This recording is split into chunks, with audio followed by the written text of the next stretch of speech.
Mr. President, some Vietnamese veterans see echoes of their experience in this withdrawal in Afghanistan. Do you see any parallels between this withdrawal and what happened in Vietnam, with some people feeling? None whatsoever. Zero. What you had is entire brigades breaking through the gates of our embassy. 6, if I'm not mistaken. The Taliban is not the North Vietnamese army. They're not remotely comparable in terms of capability.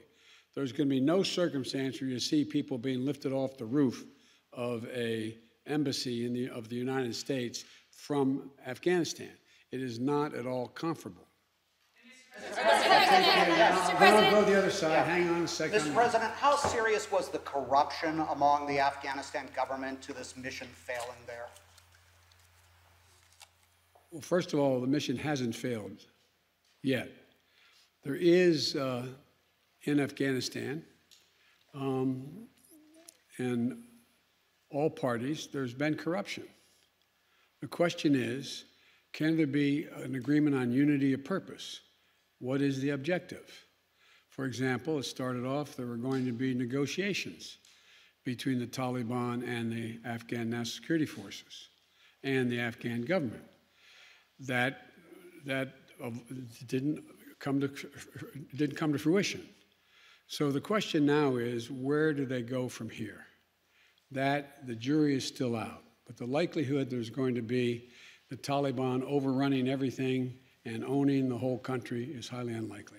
Yes, ma'am. Mr. President, will the United States be responsible for the loss of Afghan civilian lives that could happen after the military exit? No. It's up to the people of Afghanistan to decide on what government they want, not us to impose the government on them. No country's ever been able to do that. Keep in mind, as a student of history, as I'm sure you are, never has Afghanistan been a united country. Not in all of its history. Not in all of its history. Mr. President, if this isn't a mission accomplished moment, what is it? No, there's no mission accomplished. How would you describe it? The mission was accomplished in that we got Osama bin Laden, and terrorism is not emanating from that part of the world. Mr. President, safety, as you just said in your remarks, are you satisfied with the timeline of relocating Afghan nationals? Is it happening quickly enough to your satisfaction, if it may not happen until next month at the end? Well, much of it's already happened. There's already been people, about 1,000 people have gotten on aircraft and come to the United States already on commercial aircraft. So as I said, there's over 2,500 people that, as from January to now, have gotten those visas, and only half decided that they wanted to leave.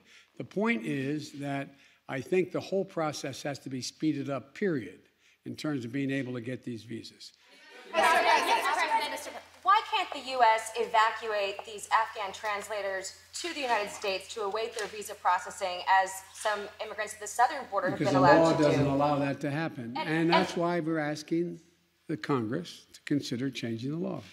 But in the meantime, we can guarantee their safety if they wish to leave by taking them to third countries, and or while the wait is taking place, to come and hopefully while they're waiting there, to be able to bring them back to the United States if that's what they choose to do.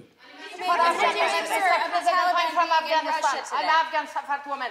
Any message, good message for Afghan women in future, because they have achievement, they are really concerned about their achievement. They are very concerned, with good reason. When I was in Afghanistan, I've been there a number of times. I remember being in a school outside, and by the way, the schools in Afghanistan are not fundamentally unlike schools on the West Coast, where they have, an area in the middle that is sort of looks like a playground, and single-story buildings connected around it.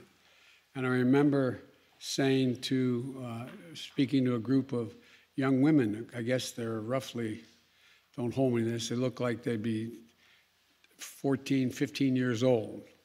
And they're in school, and there's a tiered classroom with single light bulbs hanging from the ceiling, as I know you know.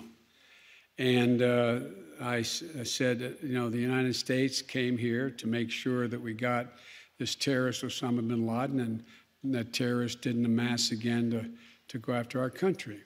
And then we're going to have to leave. And the young woman said, "You can't leave. You can't leave." It was heartbreaking. "You can't leave." She said, "I want to be a doctor. I want to be a doctor. I want to be a doctor. If you leave, I'll never be able to be a doctor." Well, that's why we spent so much time and money training the Afghan security forces to do the work of defending that. Well, anyway, so yes, I'm aware. I'm going to take one more question. Mr. President, have you spoken with any Taliban officials about the withdrawal? Mr. President, the Taliban being in Russia today. Mr. President, thank you. I wanted to ask, with the benefit of hindsight, you've spoken to the fact that the Taliban are sort of at their militarily strongest point that you've seen in 20 years.